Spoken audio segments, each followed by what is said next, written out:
vai se adaptando, essa é a nossa sorte. E da Caverna ao Espaço está começando mais um episódio de Que Rei? Salve, cara! Foi um velho falando?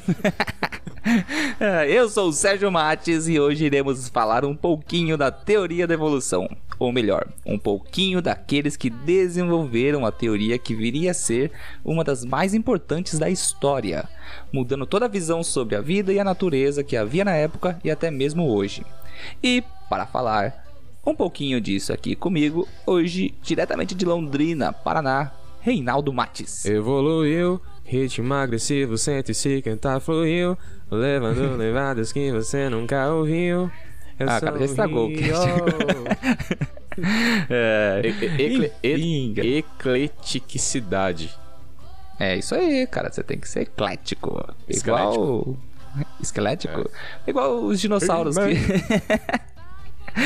Vai entrar no debate dos dinossauros antes? Então, galera, eu vou contar aqui, é que na verdade o Sérgio tinha errado um negócio e a gente tá tentando gravar de novo. Na introdução original, eu tinha comentado que a evolução é tão incrível que no documentário do Jurassic Park nós tínhamos dinossauros muito semelhantes com répteis. Porém, hoje em dia, sei lá, 20 anos depois, nós já sabemos que os dinossauros na verdade têm penas. Então, eles evoluíram muito, muito rápido. São galinhões. Eles são tipo Pokémons. Eles lutaram tanto que evoluíram. Entendi, faz sentido, cara. Digimon, você pode pensar que talvez o meteoro seja uma Pokébola gigante? E aí? Faz sentido. Mas eles Cara! Por isso que não tem mais dinossauro. Ela capturou todos eles. Cara! Coitados. Quem que era o Ash? Ai. Vamos os recadinhos. Vamos aplaudir. E nós já voltamos. Fica aí. Ter um pescoço bem comprido para girafa faz sentido. Oh, evolução é mesmo uma revolução. Oh, evolução é mesmo uma revolução.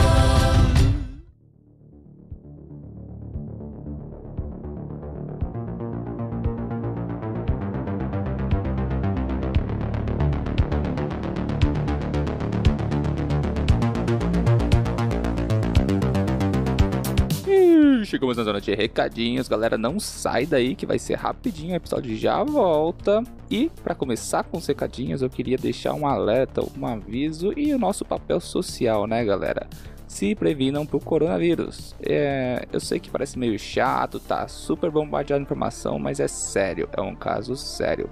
E mesmo que você pense assim: ah, cara, sou muito jovem, não tenho problema, não sou grupo de risco. Pense nos mais velhos, nos seus avós, nos avós dos outros, nas pessoas nas ruas. Essas pessoas podem ter problemas que você desconhece, que podem ser fatores complicantes se caso eles sejam infectados. Então não seja egoísta, lave bem as mãos. Caso não possa lavar as mãos, use álcool em gel. Se estiver com sintomas, fique em casa, a não ser que os sintomas se agravem a ponto de você precisar de internação. Porque caso você esteja com coronavírus e você esteja com sintomas tênues, ficar em casa é a melhor opção. Primeiro, se você for até o posto de saúde, você pode acabar contaminando outras pessoas e ser mandado de volta para casa. Você não precisa de leito de hospital, não precisa de internação. Então, esse fato de você sair e ir para um ambiente cheio de pessoas doentes, você pode infectar pessoas que estão piores do que você e acabar colocando elas numa zona de risco. E agora, se você não está com coronavírus e você está pensando que está por alguns sintomas e acaba indo num posto de saúde, num pronto-socorro, você vai ter contato com outras pessoas doentes. E às vezes você pode ter contato com alguém com coronavírus e você não estava achando que está e de fato depois pega. Então, sintomas tênues, fique em casa, a não ser que não tenha jeito mesmo, e daí você procura um atendimento médico, tá, galera? Também não vai tentar aguentar a doença aí em casa sozinho. Enfim, evite seus parentes idosos, não é hora para uma visitinha legal, não é hora de um abraço, não é hora de um beijo, fica a notícia aí. E se caso as coisas se complicarem mais um pouquinho, eu prometo que vou gravar um vídeo, jogar no Sapciência lá pra alertar, explicar de uma forma geral como é que se combate esse vírus aí, tá, galera? Fora isso, vamos continuar com os recadinhos, aqueles básicos de sempre. Acessem nosso site www.sapciência.com.br e nossas redes sociais. Lá no site você encontra, mas no via das dúvidas, @sapciência. E escutem o nosso podcast em qualquer agregador. Se você está usando Spotify ou Google Podcast ou Apple Podcast, cara, você pode mudar de um para outro, que a gente está em todos. Só tenta deixar o seu joinha e seguir a gente aí pra você sempre estar atualizado. E também vamos fazer aquela campanhazinha de divulgação do cast. Apresente esse cast para 2 amigos, 3, 4, quantos você quiser, mas pelo menos para um. Vovó, titia, namorada, amiguinho, amiguinha, solta, já sei, cara. Pega assim aquele rádio de recreio da escola e solta lá, vai ser legal. É isso aí, por fim, mas não menos importante, considere apoiar esse projeto de alguma forma. Se você quer apoiar esse projeto, você acha que ele tem potencial e deve ser valorizado, tem 2 jeitos. Você pode acessar o apoia.se/sapciência, tá meio paradinho lá, tá, galera? Mas eu prometo que vou botar as coisas para andar lá de verdade. Mas se você não quer se tornar um assinante, que aliás é a partir de R$3 por mês, né, um cafezinho, menos que isso, então você pode comprar um item da nossa loja. Qualquer item, cara, você vê lá, tem pulseiras, tem colares, tudo matemática de ciência.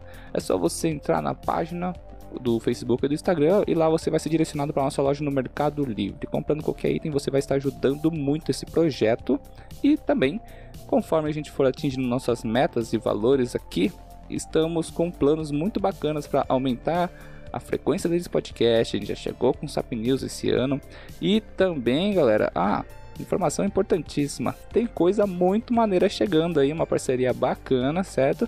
Então aguardem, não vou dar mais informações no momento, mas em breve vai ter um rolê muito legal. Então é isso aí, chega de lenga-lenga e vamos ao que interessa.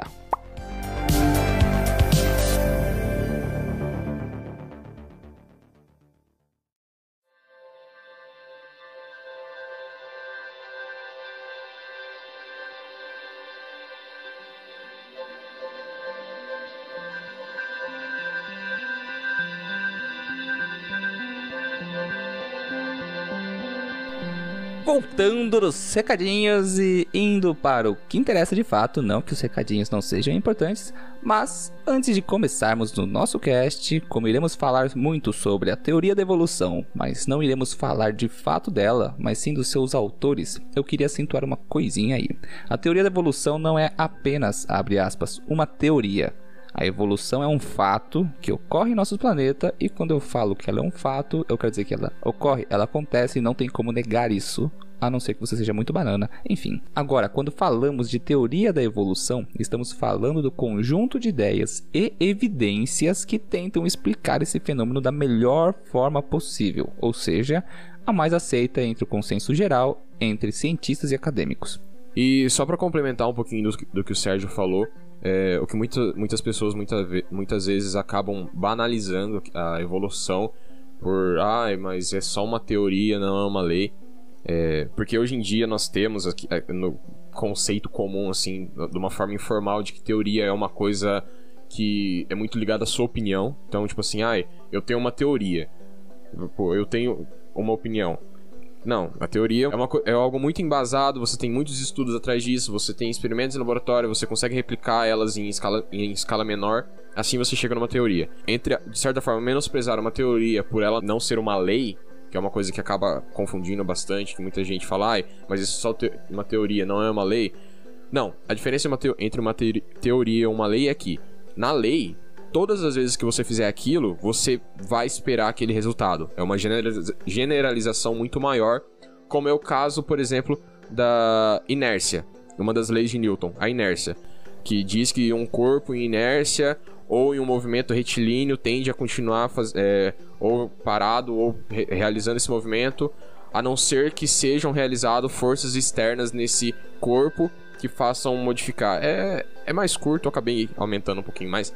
Mas é basicamente exemplo básico disso daí. O exemplo básico disso daí é a lei da gravidade, em que todas as vezes que você soltar algo, ele vai cair no chão. Entendeu? É basicamente isso. Ela é replicável e todas as vezes você vai ter o mesmo resultado. A evolução não funciona desta forma porque envolve muitos outros fatores que às vezes é complicado você replicar exatamente uma coisa. De uma forma grotesca, uma hipótese, no caso, seria, que eu já até comentei isso uma vez com o Sérgio, que é a questão da a evolução não ser uma lei por probabilidade estatística, porque vão ter casos em que não vão acontecer o que você espera e por conta disso ela acaba não se tornando uma lei. Mas Isso é uma teoria. isso não reduz a importância e a significância dela. Nem um pouco. E por fim... Por exemplo, só pra complementar, isso porque relatividade geral é uma teoria, ela não é uma lei. Exatamente. E nem por isso você acaba diminuindo isso, né? Enfim, para podermos começar o cast, a teoria não é a verdade absoluta também, tá, galera? Isso não existe na ciência, não existe uma verdade absoluta e também a ciência não é democrática, a sua opinião. Por fim, alguém pode acabar fermentando novas ideias e formular uma nova teoria que explique de uma forma mais correta, entre aspas, tá? E acabar subjugando a teoria anterior. Mas normalmente... Desculpa só te cortar, mas trazendo que eu acabei de falar do Einstein, você tem a teoria da relatividade restrita, que foi a primeira que ele fez. Uhum. E alguns anos depois ele lançou a teoria da relatividade geral, que ela era mais completa, porque a restrita falhava em alguns pontos, que ele acabou corrigindo na relatividade geral. Sim, então, e isso daí é o que normalmente acontece. O que normalmente acontece não é surgir uma nova teoria, mas sim o refinamento de ideias e conceitos gerados, né, já existentes através de evidências. O mais comum de acontecer é, em vez de uma nova teoria, nós temos o refinamento daquela já existente, e isso aconteceu com a teoria da evolução já de Charles Darwin e Wallace, e provavelmente vai acontecer muitas vezes mais conforme a ciência vai evoluindo, novas evidências vão sendo descobertas. E, enfim, não é só com a teoria da evolução que isso acontece com qualquer teoria ou hipótese que venha a surgir novos conhecimentos na área, novas descobertas. Enfim, vamos pro que interessa. O livro da origem das espécies. Livro que foi publicado pelo Charles Darwin, um cara muito conhecido por todos, lá em 1859. Nesse livro ele propõe que todos os seres vivos existentes hoje, eles descendem de um ancestral comum. E fatores de seleção como barreiras físicas, genéticas, morfológicas, mudanças do ambiente, dentre muitas outras, acabam promovendo tanto a morte quanto a sobrevivência dos indivíduos em uma população. Dessa forma, aqueles que são mais adaptados, mais bem adaptados, eles acabam passando seus genes para frente e, consequentemente, acabam por modificar uma população no decorrer de um tempo. Sim, eu só queria acentuar uma coisinha aí. Na época em que Darwin publicou o livro, ainda não se tinha um conhecimento. Olha que legal, aí cabe a parte de que uma teoria ela vai sendo refinada com o tempo. Na época não tinha ainda o conhecimento pleno sobre genética e DNA e transmissão de características, proteínas, enfim. Isso surgiu posteriormente e foi refinado junto à teoria da evolução, e hoje faz totalmente parte disso para ser entendido e estudado, né? Também um outro exemplo bem bacana disso, e aliás que eu já quero deixar um abraço aí para a galera do Desabraçando Árvores, tá? Onde eu descobri essa curiosidade no episódio sobre preguiças que eles lançaram e eu achei muito bom. São as preguiças, os tamanduás e os tatus. Mas por quê? O que essas três espécies têm em comum, fora serem mamíferos? Vamos lá. Eles derivam de um ancestral comum, um mesmo ancestral comum, ou seja, uma espécie que viveu muito tempo atrás, obviamente em uma distribuição geográfica muito grande, foi pressionada pelo seu ambiente, onde alguns possuíam pouca vegetação, outras muitas, e muita vegetação no caso, fontes de alimentos diferentes, predadores em potencial também diferentes, etc. Vários fatores. O ponto que eu quero chegar é que uma preguiça que vive na copa das árvores, nas florestas temperadas das Américas, e um tamanduá que vive comumente em campos abertos e um tatu que vive a maioria do tempo intocado, são descendentes de uma mesma espécie ancestral. E com isso, podemos ver como o ambiente é capaz de modificar grupos de uma mesma espécie a ponto de distingui-los em espécies diferentes. Basta você olhar pro tamanduá com a sua língua enorme e as garras gigantescas para destruir culpizeiros e formigueiros e para se alimentar, né? E a preguiça que vive com uma dieta à base de folhas na copa das árvores, né? E vive numa preguiça. Exatamente. Tá, mas vamos lá. Aonde que entra o Darwin e o Wallace? E afinal, quem foram, né? O Charles Darwin e o Alfred Wallace. Começando pelo Darwin, nome completo Charles Robert Darwin. Ele nasceu em 12 de fevereiro de 1809 em Shrewsbury, na Inglaterra.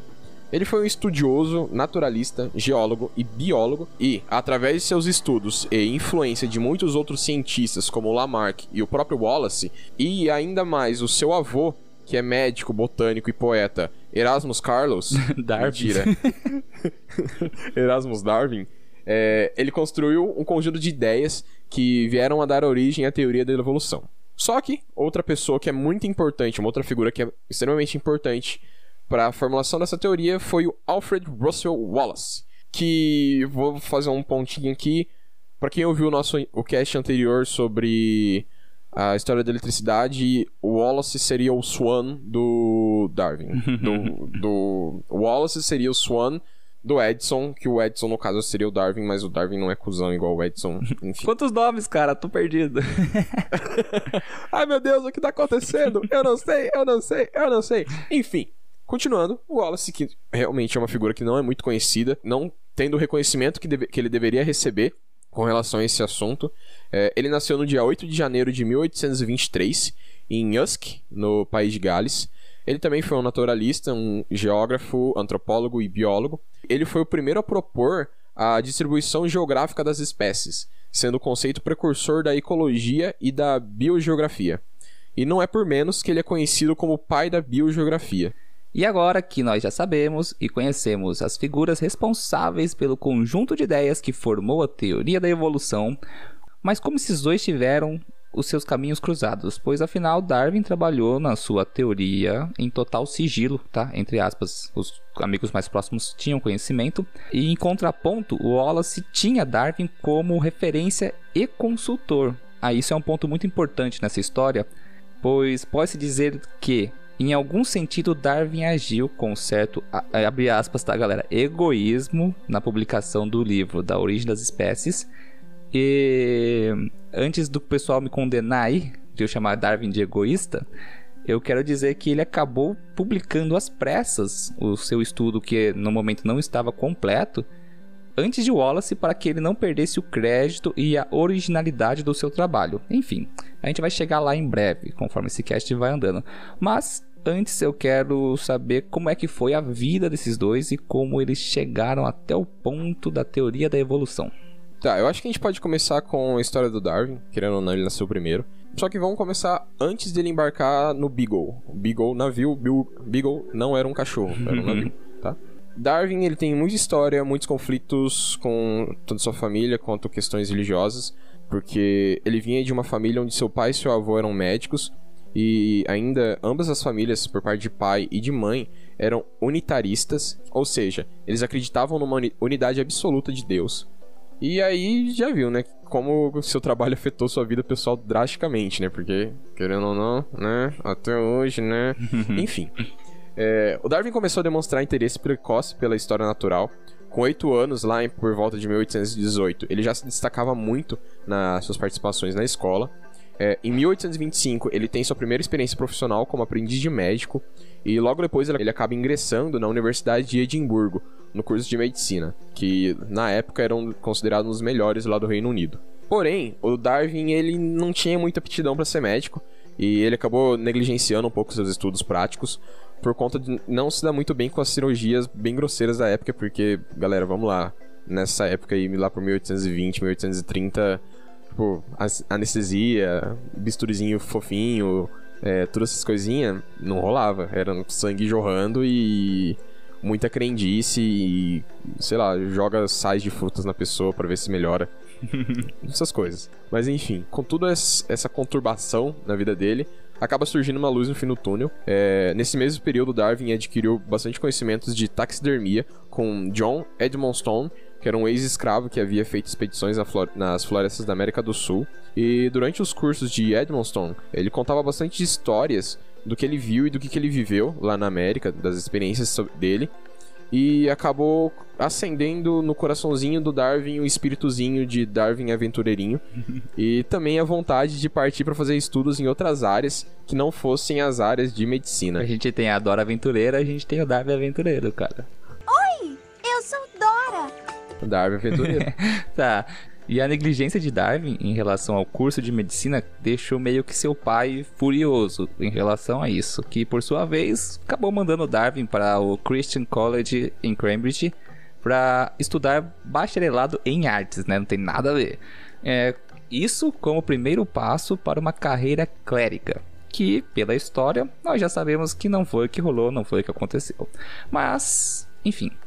Isso foi um fator importante na sua formação, pois no mesmo período Darwin dava altos rolês com seu primo aí, William Darwin, com quem adquiriu um curioso hobby de colecionar besouros. E acabou nessa mesma época fazendo muitas gravuras científicas que, por sua vez, ele conseguiu publicar seus primeiros trabalhos científicos com auxílio de James Stephens. Enfim, Darwin ficou em Cambridge até 1831, onde seus estudos teológicos do design divino e o argumento de que a maneira mais efetiva de entender as leis divinas era através do pensamento dedutivo baseado na observação da natureza. E aqui nós já vemos uma grande influência da religião em sua formação e pesquisa, até o momento, né? Tá, mas e a viagem com o Beagle? Cara, será que o Beagle tomou o nome do cachorro primeiro ou o cachorro tomou o nome do barco?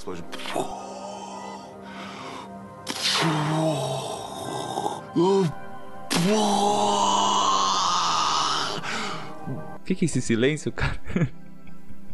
Eu estou pensando. Eu não sei te responder. Tá, continua. Dá um Google aí.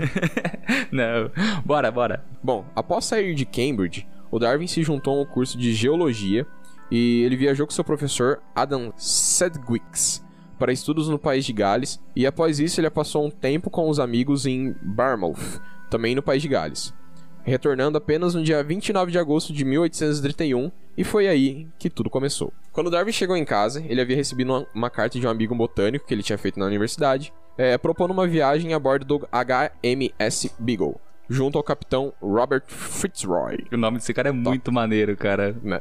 Fitzroy. Essa era uma oportunidade irrecusável pro jovem naturalista. O navio iria partir de Plymouth, no Reino Unido, em direção à costa da América do Sul. A primeira parada foi em Santiago, em Cabo Verde, onde Darwin encontrou rochas vulcânicas a grandes altitudes, contendo várias conchas. E aí ficou o questionamento de como essas conchas teriam parado tão acima do mar. Nesse caso, o capitão Fitzroy apresentou a Darwin a obra Princípios de Geologia de Charles Lyell, que defendia conceitos da lenta formação e movimentação rochosa ao longo de grandes períodos, que acabou servindo como base para o Darwin desenvolver novas teorias com os próprios conceitos. Sim, olha, guardem esse nome, galera, Charles Lyell, porque ou Lyell, dependendo de como você pronunciar, porque esse cara é importante na história. E vamos viajar mais um pouco. E quando Darwin chegou no Brasil, o que ele se deparou? Ele se deparou com duas coisas principais: uma floresta contendo uma biodiversidade. Samba e carnaval. Futebol e carnaval não tinha ainda naquela época. Mas enfim, ele se deparou com uma floresta com uma biodiversidade incrível e também um país movido à base de escravos, o que deixou Darwin muito impressionado negativamente, tá, galera? Pois a visão de que escravos como humanos inferiores ou mesmo não humanos não era um conceito aceito por Darwin. Ele já tinha uma cabeça um pouco disruptiva assim na época, tá? E continuando a sua viagem, seguindo pela costa em direção ao sul, teve diversas paradas, diversas passagens que, se a gente colocar tudo aqui, seria um cast só pro Darwin, pra viagem dele, mas... Então vamos pular alguns fatores e vamos pontuar só os mais importantes. Darwin foi coletando dados e amostras e compilando tudo em seus estudos, mas um dos momentos mais marcantes que houve foi a parada na Bahia Blanca, na Argentina, e lá Darwin encontrou e identificou ossos de um Megatherium, que, ou melhor, né, mais conhecido como a preguiça gigante. E aí entra o exemplo da preguiça, do tatu e da tamanduá que eu dei. Quando Darwin viu os fósseis de Megatherium, ele supôs que aquela criatura era precessora do Tatu, se eu não me engano. Foi do Tatu, não era nem da preguiça. Olha a vibe a visão do Darwin na época já, né? Tô me enrolando. Mas sabe o que eu fico pensando? Não, só uma coisa muito interessante. Por que a gente não tem mais animais, tipo, como Megatherium? Tipo, é tatu, leão. Nossa, que nome bosta. Megatherium, tá ligado? Sei lá, o nome científico do leão é super maneiro, cara. Mas ninguém usa o nome científico do leão. E ninguém usa Megatherium. O pessoal fala preguiça gigante. Mas Megatherium é um nomão, né? O pessoal devia falar. Até preguiça gigante é mais legal. Bom, a megafauna, né? Que seria os seres gigantes, os mamíferos gigantes, foram todos extintos no final do período. Entre o final do período. Era igual você vê, tipo glacial, assim, os né? dinossauros, por exemplo. T-Rex, Velociraptor. Só nomão foda, né, cara? Pterodáctilo. Olha só. Vamos voltar. Enfim, volta pro tema do cast. Pro cast. É só uma indignação. Tá. Outra passagem importante nessa viagem foi a parada nas Ilhas Galápagos. E aqui temos um ponto de virada no pensamento do Darwin. Foi a chave na fechadura que virou. Darwin encontrou tentilhões, que é uma espécie de pássaro pequeno comum naquela região. Porém, ele percebeu que cada ilha que passava, os tentilhões ali presentes apresentavam pequenas diferenças uns dos outros. Assim, cada ilha havia a mesma espécie de pássaro, só que com pequenas características diferentes. Isso levou a Darwin a propor que o ambiente de cada ilha, como disponibilidade de alimento, tipo de alimento, vegetação, acabaram selecionando e moldando aqueles grupos para cada ilha. Não sei se ficou bem claro. Mas, basicamente, assim, se você vive numa ilha em que seu único alimento disponível seriam sementes, você vai selecionar bicos melhores para abrir essas sementes e comê-las. Enquanto na outra ilha você só tem mais disponibilidade de insetos, você vai selecionar bicos para que e asas também para que possam voar e capturar esses insetos. Enfim, esse é o ponto que acaba acontecendo na seleção natural. Também tem outro animal muito observado por Darwin nas Ilhas Galápagos, que foram as tartarugas de Galápagos, que elas apresentavam diferença no formato dos cascos e no comprimento dos pescoços entre uma ilha e outra. Aqueles que possuíam uma vegetação mais rasteira, as tartarugas possuíam um pescoço mais curto, enquanto aquelas que apresentavam uma vegetação média assim mais alta, garantia tartarugas com pescoços mais largos. Dá para ver mais ou menos como as populações se moldam ao seu próprio ambiente? Ficou um pouco claro? Não, ficou bem claro. Eu fiquei lembrando dos casos das girafas, só que de Lamarck, no caso. É que Lamarck defendia que a mudança acontecia de uma geração para outra, repentinamente. E esse foi o erro de Lamarck, né? Esse foi o erro de Lamarck. É um bom nome de um filme, por exemplo. Ou livro. Esse foi o erro de Lamarck. Se um dia eu fosse escrever um livro, eu usaria 2 nomes desse cast. Lamarck, para personagens, e Fritz Roy, porque Fritz Roy é um puta nome legal, cara. Você pode fazer um livro... Estamos fugindo muito do tema. Vamos voltar. Posteriormente, na Austrália, o Darwin acabou encontrando ratos canguru e ornitorrincos, o que deixou ele muito impressionado, pois eram animais tão peculiares que ele chegou a cogitar como obra da criação. Mas essa viagem teve muitas outras paradas, pessoas envolvidas diretamente para a fomentação das ideias do Darwin. Porém, como acaba não cabendo aqui no cast, senão a gente vai ter um cast de 4, 5 horas ou mais ainda, pra falar de tudo, então vamos acabar a viagem por aqui e começar a trabalhar de como Darwin, ele pegou todo esse material aí, todo esse experimento, todo esse conhecimento que ele foi coletando ao longo da viagem dele, e ele acabou transformando tudo isso no conceito que viraria a chegar na teoria da evolução. Quando Darwin voltou para a Inglaterra, ele começou imediatamente a trabalhar nos seus espécimes para catalogar e publicar tudo. O Darwin, ele já tinha um certo prestígio no seu currículo acadêmico, ele vinha aumentando isso com suas novas pesquisas. Lembrando que o Darwin ele embarcou no Beagle em 1831 e ele acabou retornando à Inglaterra só lá em 1836. A viagem durou 4 anos e 9 meses. Enquanto o livro Sobre a Origem das Espécies por Meio da Seleção Natural ou a Conservação das Raças Favorecidas na Luta pela Vida foi publicado, e às pressas, diga-se de passagem por conta do Wallace, apenas em 1859. Ou seja, ele trabalhou nesses conceitos por 23 anos. 23 anos. É muito tempo, cara. O cara... Cara, eu fico pensando, se não fosse o Wallace, talvez demorasse mais tempo ainda, né? Porque ele não tinha confiança total no seu trabalho antes de entregar, né? Enfim, agora vamos tirar um pouquinho o foco do Darwin e vamos passar a falar um pouco da trajetória de Wallace, porque começou a sua infância, a sua juventude não tem muito glamour. Não tem muito a ser dito, porque o Wallace vem de uma família pobre, e, enfim, teve problemas econômicos, não teve uma educação excelente como Darwin. Darwin era o famoso playboy cursinho de vestibular e o Wallace foi o raizão. Playboy, filhinho de papai. Bem isso. Então, o Wallace nunca teve o conforto financeiro como Darwin tinha. Sendo assim, ele começou a trabalhar cedo, teve problemas financeiros por conta de maus investimentos e sua história como naturalista de fato começou ali por volta de 1846, aos 23 anos, quando foi convidado para lecionar no Instituto de Mecânica de Nietzsche, como professor de ciência e engenharia. E nesse período, Wallace leu muito a respeito do Tratado Evolucionista de Robert Chambers, a obra de Vestes of the Natural History of Creation, e a Viagem do Beagle também, a obra de Viagem do Beagle que Charles Darwin havia publicado, e os Princípios de Geologia, olha o nominho aí, de Charles Lyell. Tudo isso enquanto ele trocava cartas com ninguém menos e ninguém mais do que Harry Walter Bates, que foi um naturalista também daquela época.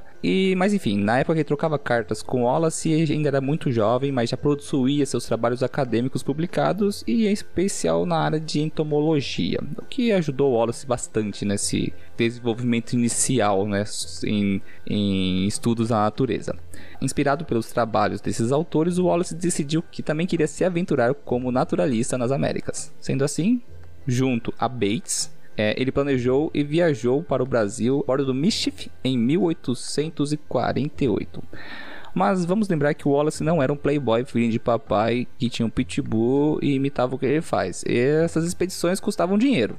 E o principal objetivo dessas primeiras expedições foi coletar insetos e outros animais da fauna brasileira e vendê-los para colecionadores na Europa, o que não é muito legal esse lance de tráfico de animais, mas naquela época isso era muito popular, muito comum, e também serviu para que o Wallace tivesse o financiamento necessário para os seus estudos, né? Enfim.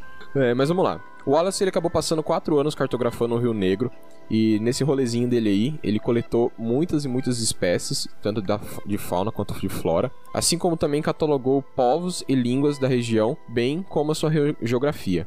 Por fim, lá em 1852, o Wallace embarcava novamente para o Reino Unido.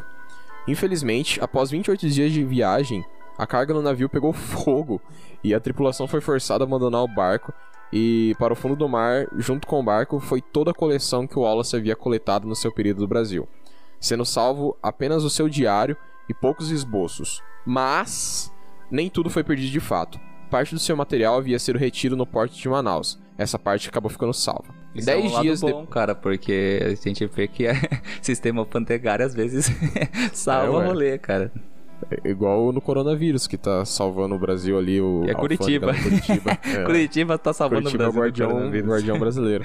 Exato.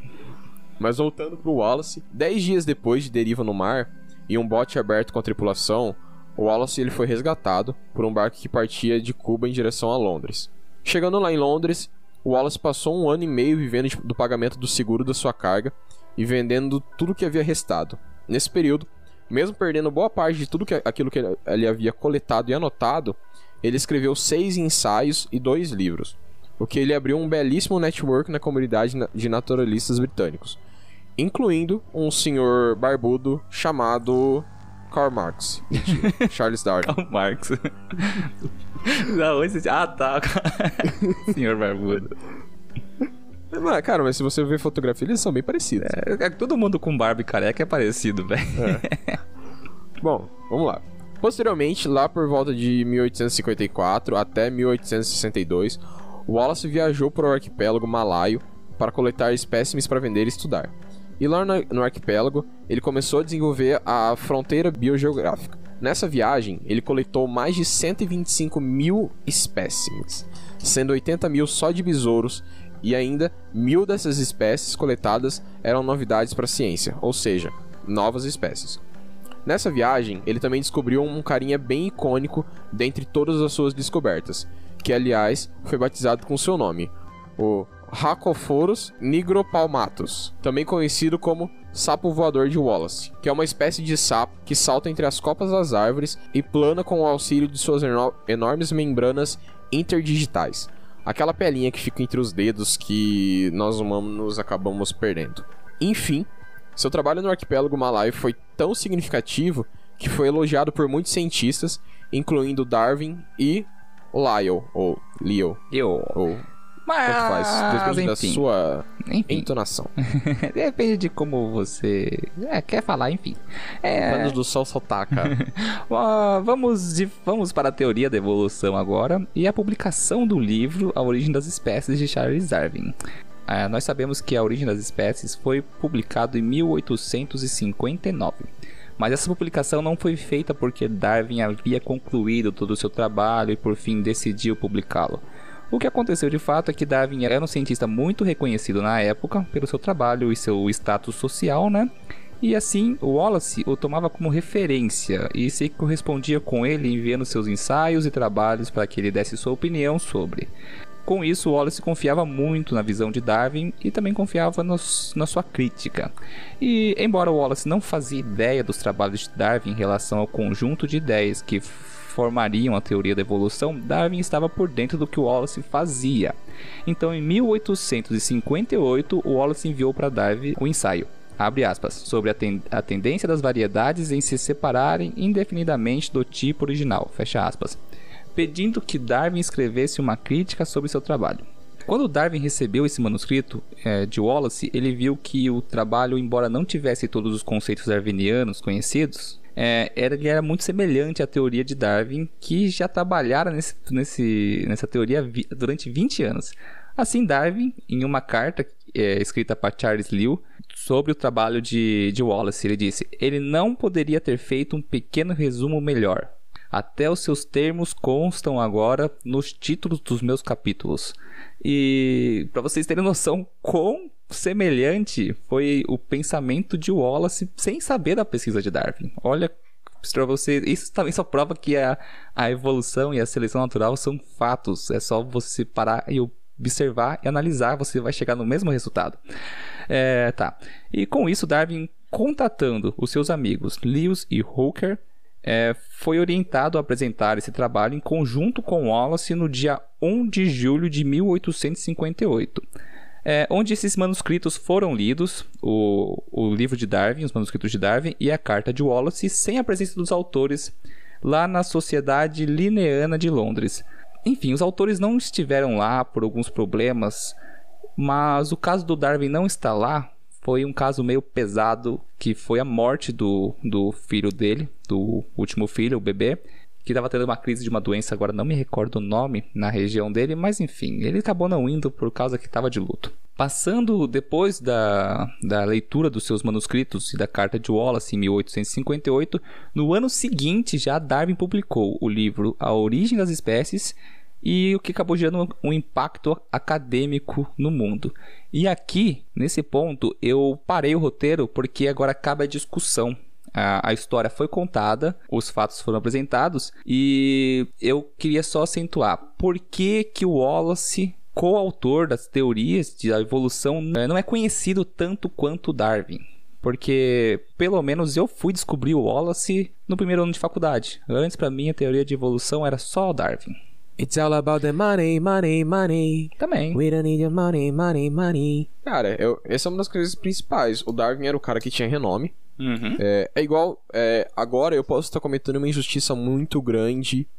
Eu não lembro, se eu não me engano é Rutherford, que naquele experimento... Putz, tem um experimento muito famoso de Rutherford que, se eu não me engano, eles separam um elétron. Eu não lembro exatamente qual experimento que é. Só que é um experimento do Rutherford que, na verdade, foram 2 alunos dele que fizeram um experimento, que rodaram o experimento, só que o Rutherford meio que coagiu os alunos a falar: não, deixa que eu publico isso aqui, porque se vocês publicarem, ninguém vai dar importância.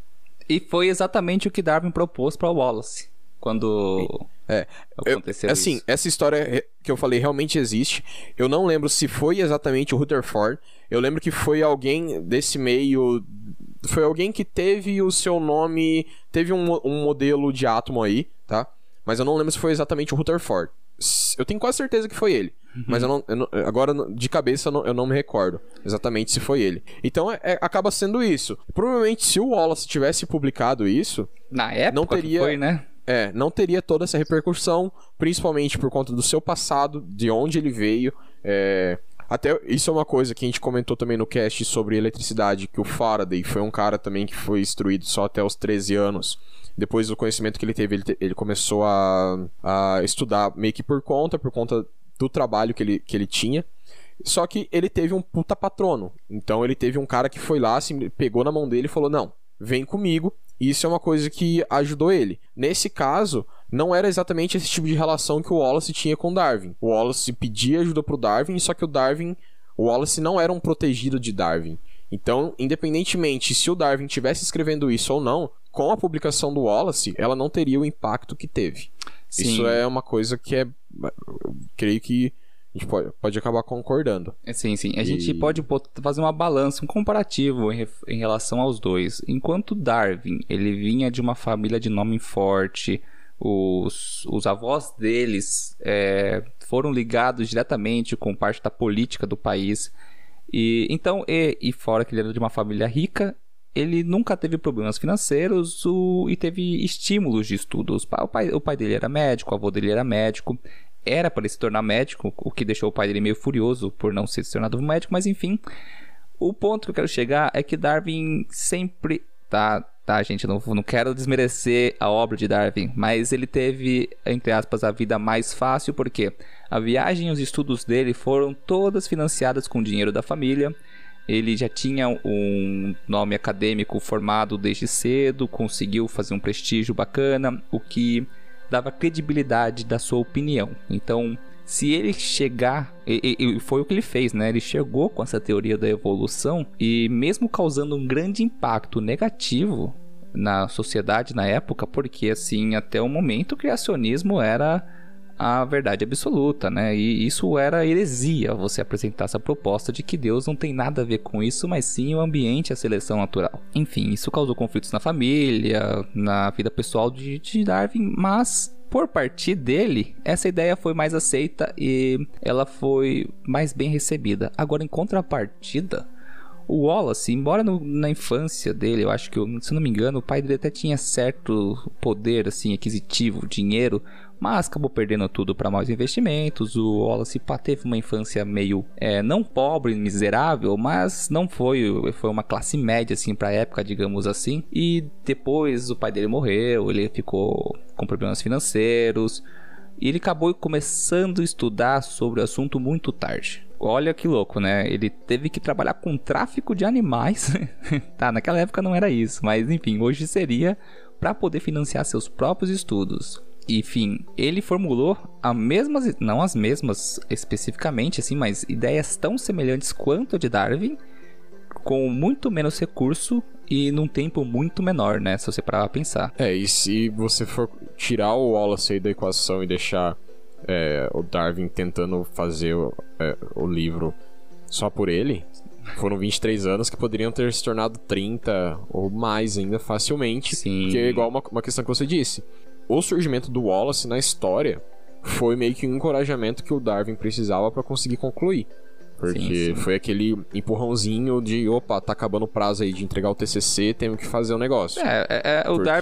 O Wallace foi a pressão que Darwin precisou para publicar, porque ele já tava fomentando isso há muito tempo. Uhum. E assim, não dá pra gente saber o quanto o Darwin influenciou Dá pra saber que, assim, o Darwin influenciou muito o Wallace nisso, porque assim, num lado, tirando o Wallace da equação, talvez a gente não tivesse uma obra diferente. A publicação de uma obra diferente, com um tempo de produção maior e tudo mais. Do contrário, se tirasse o Darwin da vida do Wallace, talvez ele não tivesse saído, né? Nem viajado. Talvez ele nem tivesse viajado, sabe? Sim. Então, assim, querendo ou não, um foi muito complementar ao outro. Só que é aquela questão, se você for querer fazer uma comparação, basicamente o Wallace era aquele cara da faculdade que ele tinha que tanto fazer a faculdade e trabalhar no outro período pra pagar a faculdade. Só que no fim o Darwin era aquele cara que conseguiu a vaga de estágio porque o pai era amigo do dono da empresa. Sim, sim. Eu também queria... Tá, gente, não estamos desmerecendo o trabalho de Darwin. E não estamos... mas a gente só quer fazer um comparativo sobre os dois e as condições dos dois.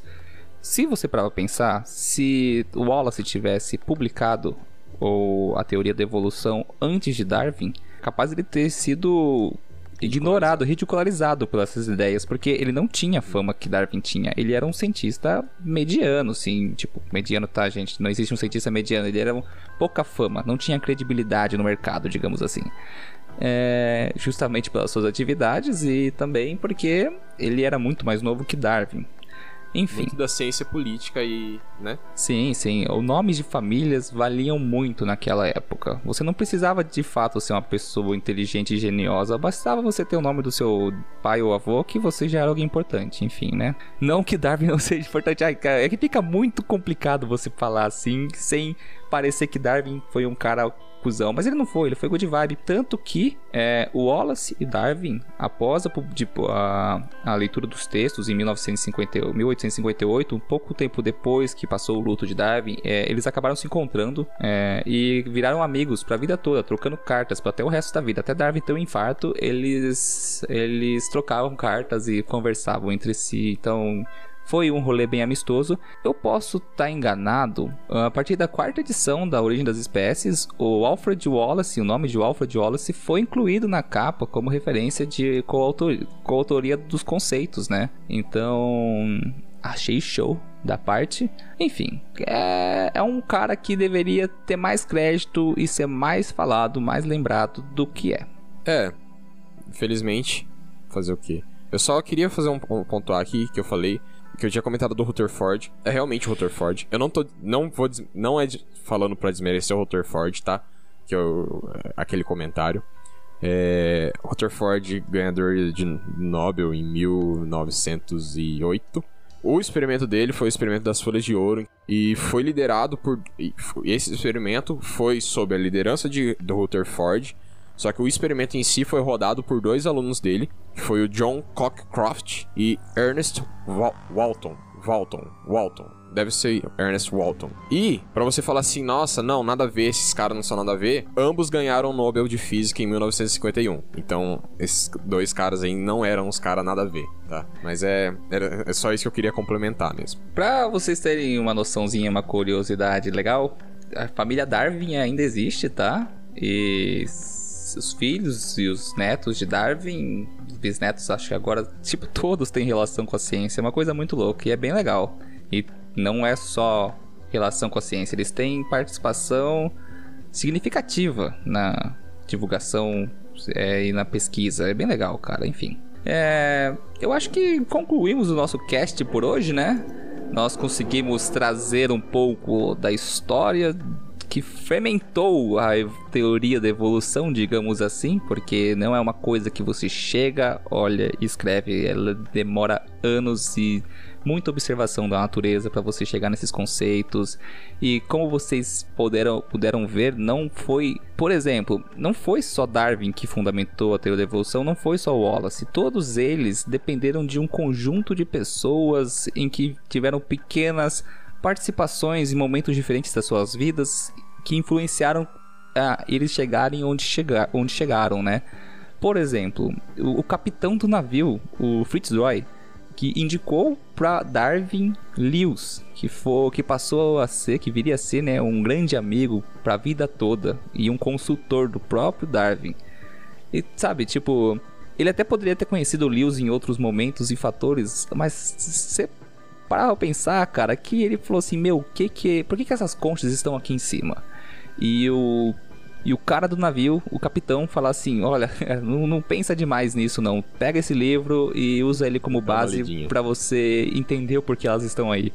E, cara, eu acho isso muito foda, porque não é só Charles Darwin, não é só Wallace, é todos os cientistas que aconteceram, que existiram na história. Ninguém trabalhou sozinho. Quem trabalha sozinho é gafanhoto, cara. Não tem essa. Tem que ser formigueira aqui. Todo mundo precisou de alguém na vida pra chegar e ser o que foi. Pra chegar onde chegou e fazer o que fez, né? Enfim. Se conseguir chegar tão alto é porque me escorei no ombro de gigantes. Essa frase? É muito... eu acho que foi de Carl Sagan, não foi? Carl Sagan. Se cheguei onde cheguei é porque eu estava sob ombros de gigantes. Acho que foi alguma coisa assim. É muito legal, cara.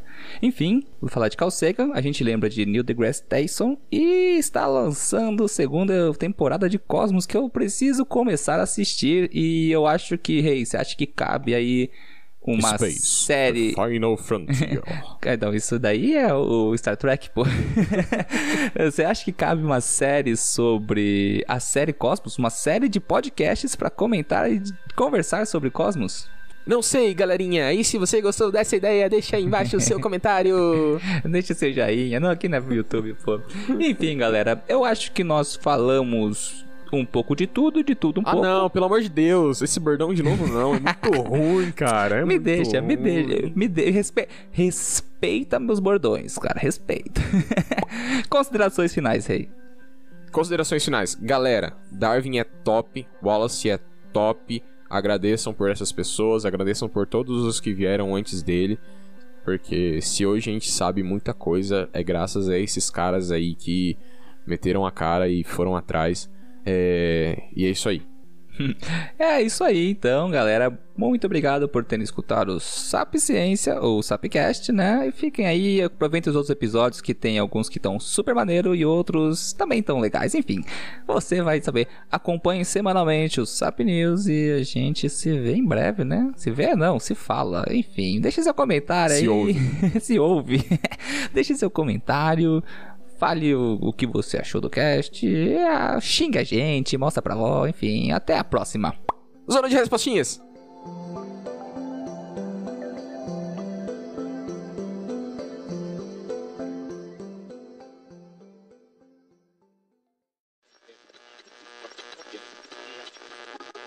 Interrompemos esta transmissão para um anúncio dos nossos patrocinadores.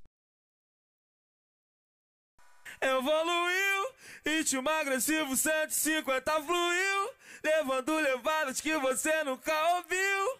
Eu sou o Rio.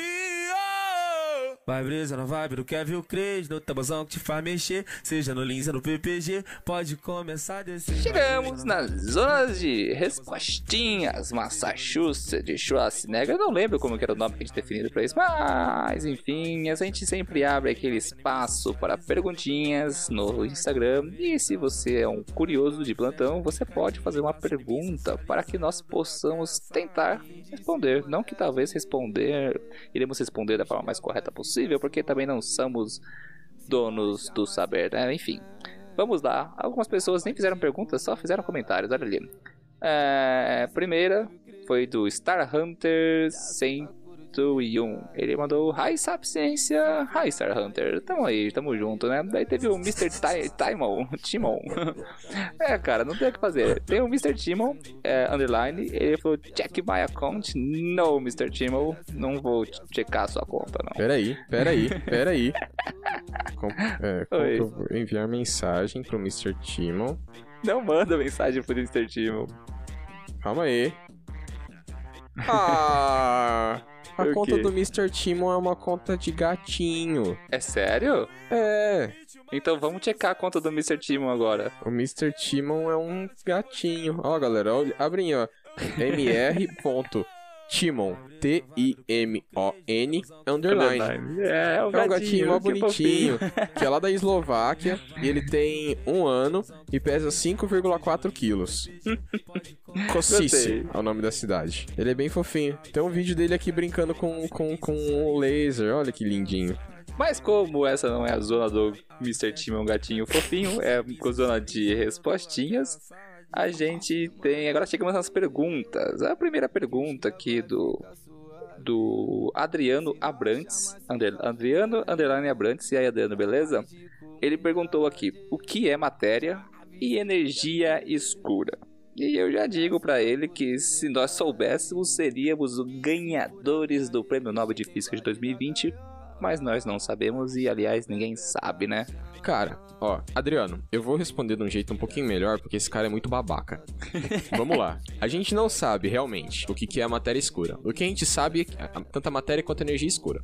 O que a gente sabe é que os átomos e tudo que a gente enxerga e tudo que a gente conhece formam apenas 5% de toda a matéria do universo. O resto é preenchido por matéria escura e energia escura. A energia escura, ela é da grandeza de 70% do restante, e a matéria escura fica com esses 25% aí que sobraram. Como que você sabe que existe tanto a energia escura quanto a matéria escura? A matéria escura é porque existe uma força gravitacional maior, ou seja, ela atua como uma força gravitacional em alguns pontos que, tipo assim, opa, não deveria estar funcionando dessa forma, tipo, em outros sistemas ou coisa do tipo, e você fala, opa, não deveria estar assim? Então tem alguma coisa lá que seria a matéria escura, só que por ela ser escura, ela não reflete luz, então a gente não consegue enxergá-la. E para isso, agora se tem que foi lançado no ano passado, no final do ano passado, um instrumento chamado Instrumento Espectroscópico de Energia Escura.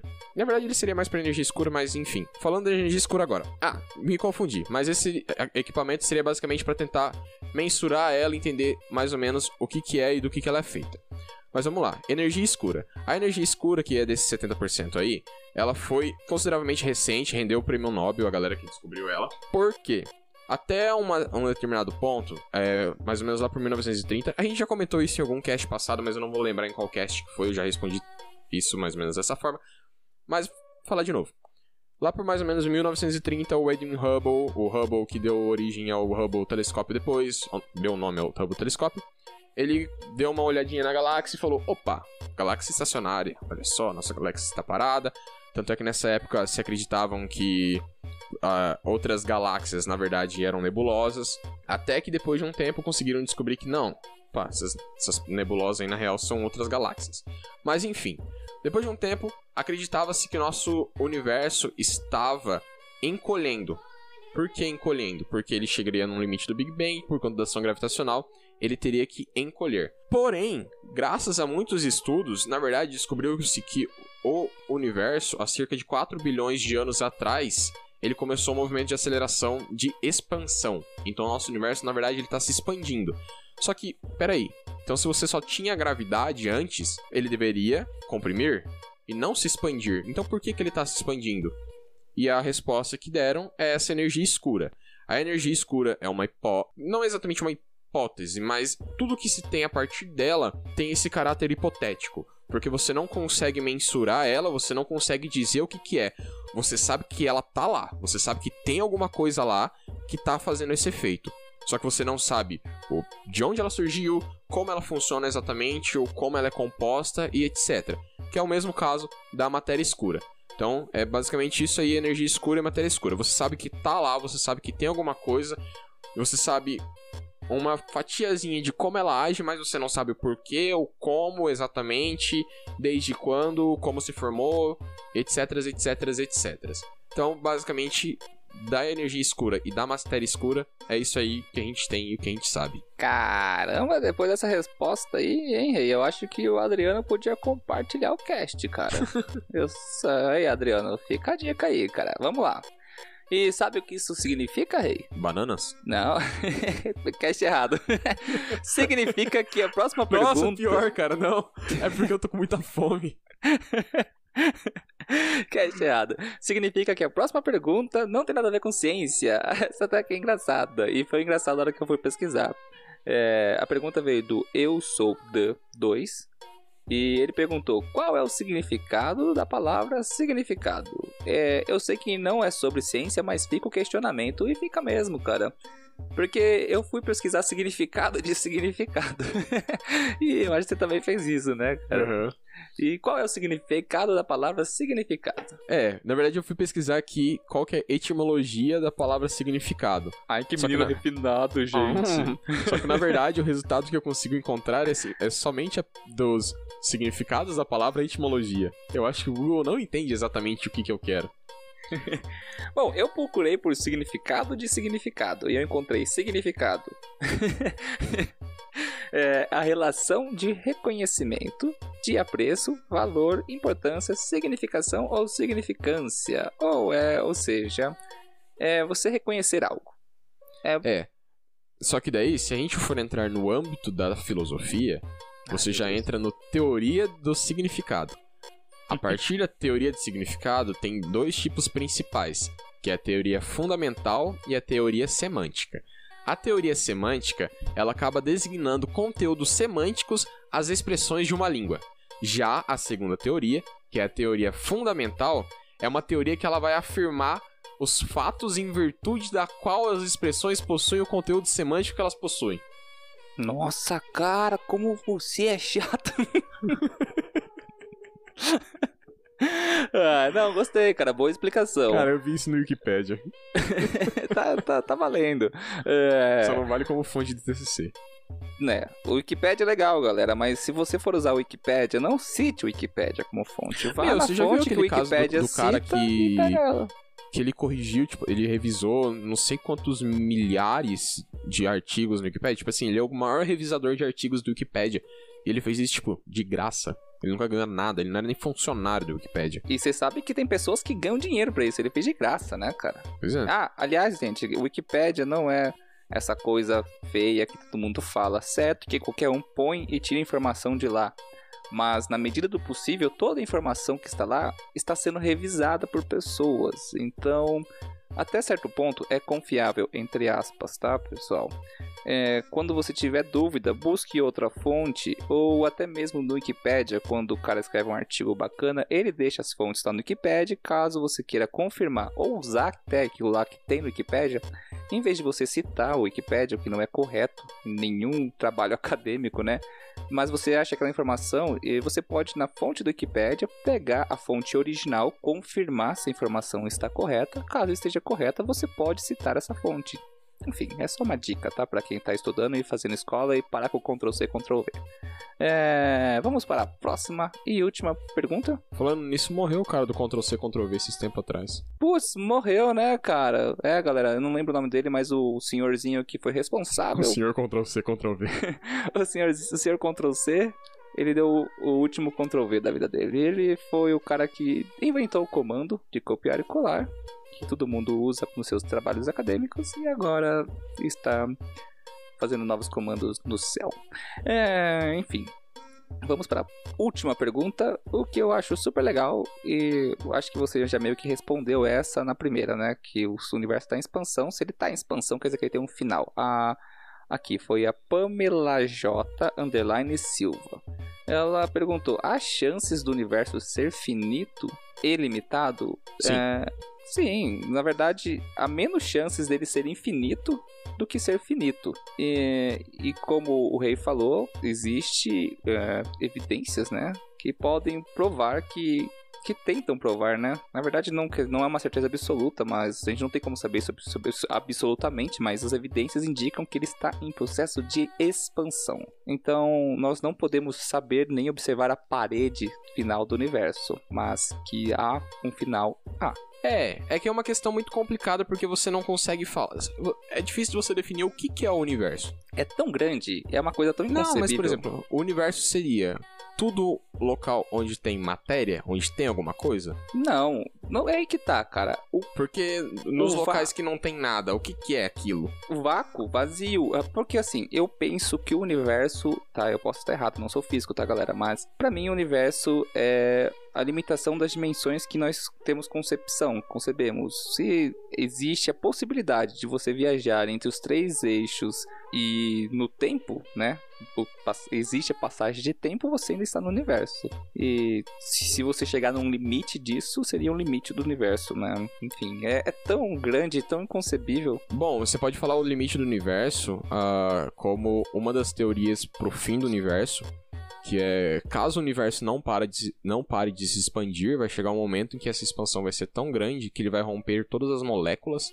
E o universo vai acabar por ter se expandido demais. Você poderia falar que isso é um limite dele. A teoria do universo também tem uma... Eu não lembro, eu recordo o nome correto, mas a questão é o seguinte: o universo está se expandindo e esfriando. Quando eu digo esfriando, ele está dissipando energia E a energia que mantém o calor, o seu calorzinho que você sente, é a mesma energia que mantém os átomos em movimento. Todos os átomos estão em constante vibração. Basicamente, se você for seguir a lógica, existem estudos, teorias, tá? Eu não sou físico para destrinchar esses assuntos, mas enfim. Propõe que o universo vai chegar no seu limite de expansão e logo depois ele vai começar a retrair. Ou ele pode chegar no seu limite de expansão e esfriar tanto que no final das contas o universo vai ser um grande vazio, escuro e frio lugar, porque a energia vai se dissipar totalmente, né? Estrelas vão apagar. Ou ele pode continuar... Ele vai chegar no limite de expansão e vai continuar expandindo e vai se rasgar inteiro. Que é uma possibilidade.